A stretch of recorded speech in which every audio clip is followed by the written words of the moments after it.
Hi everybody, my name is Tina, and this is my community asset mapping for Waverly, New York. I selected Waverly because my children go to Waverly. I have a 10th grader and a 7th grader. This is also the place where I did all my student observation hours in grades 5 through 12 in ELA.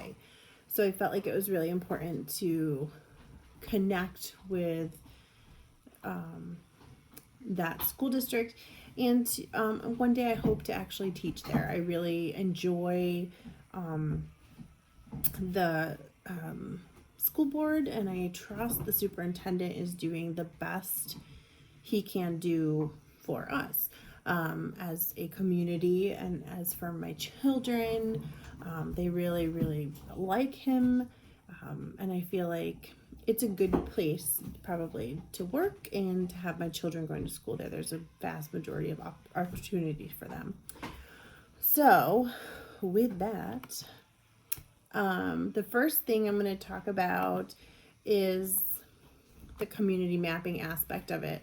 I have 8 different slides that have information about Waverly, about the school district, about the community, and what they're doing to partner together. The first thing is going to be our appearance of our school. What has Waverly done to improve the learning environment for the students? Obviously a lot of this comes from tax dollars. So we're going to touch upon that. The second thing is diversity within our school district. The third slide, I'm going to discuss the district test scores, where we fall within New York State, how things are shaping up, where we're going to go from there. The next thing is the school budget. So you can't really have an effective and successful school without having a good school budget and knowing where the money lies and where that's going to go. The next thing, we're going to go out a little bit further from the circle, and we're going to talk about the Waverly Recreation Department. The next slide after that is going to be local business involvement with our school district.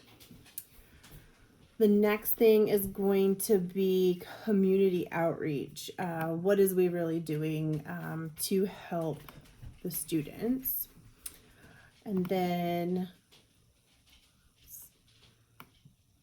And then finally, we're going to just talk about, local presence in the school district. So such things as Officer Ben, who's our resource officer, and the local police department and how they interact a lot with our school district.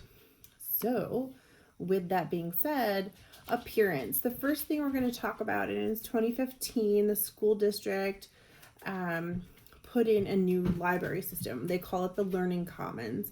With this, they received $1.6 million through a new Smart Schools Bond Act.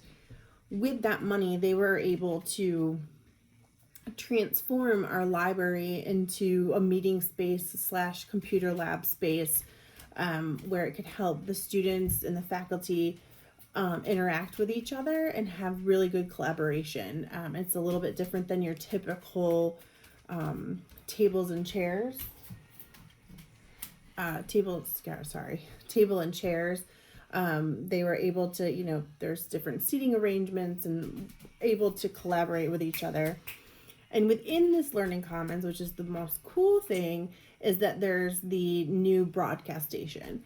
Inside, there's like a pod inside of the Learning Commons where we have a news station. The students can sign up to work in the news station. They get to, have the morning announcements. They get to do updates, presentations, things like that, where they can utilize the technology that the district has purchased. It's sort of like the old-fashioned AV club, but much cooler. So there's a green screen. So they go over the weather, sports, announcements for other students. It's a really interesting learning atmosphere, I guess I should say. There's one or two teachers that are kind of in charge of it, and then the rest are students that actually want to be there. They want to learn about doing the newscasting. They want to learn about that kind of thing. The second thing about parents in the last several years that have changed would be smart boards in all of the classrooms. They all have the ability now to use smart boards, which I think helps the learning environment. Teachers have utilized them now where students, you can have that collaboration with each other. You can talk, you can write things on the board. It's easier to go back and forth rather than erasing and that kind of thing. And you can save your notes. So if there's a student not in class that day, they can utilize it and send that to them. So the next slide is diversity and enrollment. Unfortunately, Waverly does not have a really high diverse atmosphere. So in K through 12, we have just over 1,400 students. And this was in the report for 2018-2019. So with a ratio of 50% female and 50% male. Of that, only 56 students would classify themselves as diverse. So they were someone other than a white student. So there was some multiracial students. That was the highest number. And then the next was Hispanic.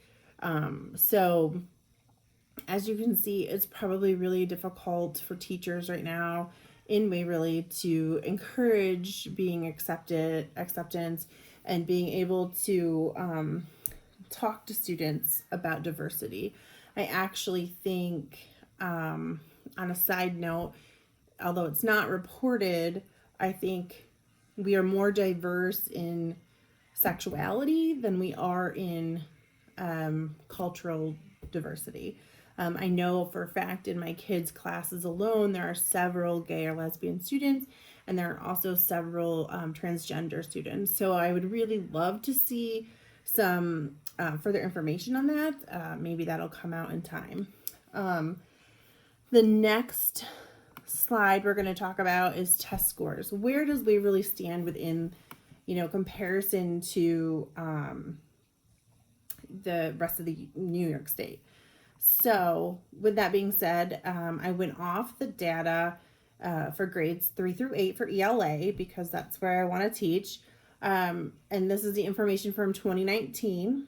Waverly had a 29% of their students categorized as proficient in ELA. So unfortunately, though, that is much lower than the New York State rate of 45%. Although it was up 4% from the 2018, it is still much lower than the New York State rate. So I guess as teachers, we need to take that information and see where we're lacking. What can we do to make that higher? Obviously, we need to do some serious legwork on that. So the next slide that I'm going to talk about is the school budget. I did notice in the 2020-2021 school budget, they had lower general operating costs, but they increased the program and instruction. So that's a good sign, I feel like, especially considering the fact that we are going to get much lower state aid. And it's going to be even more of a challenge come the 2021 school budget. As you know, New York State has already discussed doing a 20% decrease, which is going to be an unreal hit to every school district. So one major deduction that they did note was in-service trainings of $40,000. I felt that was sort of interesting considering the way things are shifting in life and like shifting and doing that kind of thing. Learning, to roll with the times and changes is really needed. So I would imagine that might still go the other way next year. And I also feel like we are going to need to increase our technology budget. the next slide that I'm going to talk about is the rec department. The community and Waverly really work together. I have a huge section about the Waverly Recreation Department. So they provide sports for students in grades 2 through 8. This includes softball, baseball, basketball, cross country, football. Typically, these have really low enrollment fees of less than $25, but there is money there from grants if a family can afford this. So they take, and they often bridge the school district with the community by taking like the varsity players, and they'll have workshops or whatever to help the younger kids. So that's really exciting. Other things that they do is Tinsel and Lights, which is a huge holiday event in our one park called Muldoon Park. The student organizations and teams will come together and do certain things at this, like free hot chocolate, or they'll do caroling. The chorus will be involved in that. So it's a really exciting event, and I think it brings the school and the community together. Some other things that they do is the summer concert series, which is a free summer in the park, kind of like concert in the park during the summer. And another thing they also do is the summer rec program, which is a free program for students from grades, I think kindergarten all the way up until 8th grade. And it's for the summertime when parents may not have daycare opportunities. So the students, if you're 16 and over, can work there. I think the biggest, I hope I don't run out of time. The biggest thing I really wanted to talk about is local business involvement with Waverly School District. Right now, we're doing a lot of work-based learning. We're trying to teach our students how to be prepared for the future, for what's going to happen, like where they want to go. Some things that they have currently is called the Waverly Den. And I'm just going to read a little bit about that. It says it's managed by students who go through an interview process. Students handle aspects of their running the whole division, including hiring, student discipline, inventory, customer service, ordering. And students also attend weekly manager meetings. With this, they're learning how to run a business. They're learning how to work for someone. They also do special event planning, concession, or catering. The next thing is the Ingersoll Rand Federal Credit Union. We have a small bank within our school that some students work at, and they learn how to deal with money, how to balance a checkbook, how to become a teller, loan rates, that kind of thing. We also have the Code Red Student Help Desk. These are students that are really interested in the IT field. They learn how to pinpoint IT issues. They're there for students to help with their laptops, since right now we're learning on laptops. It's a really big opportunity. And then we also have internships.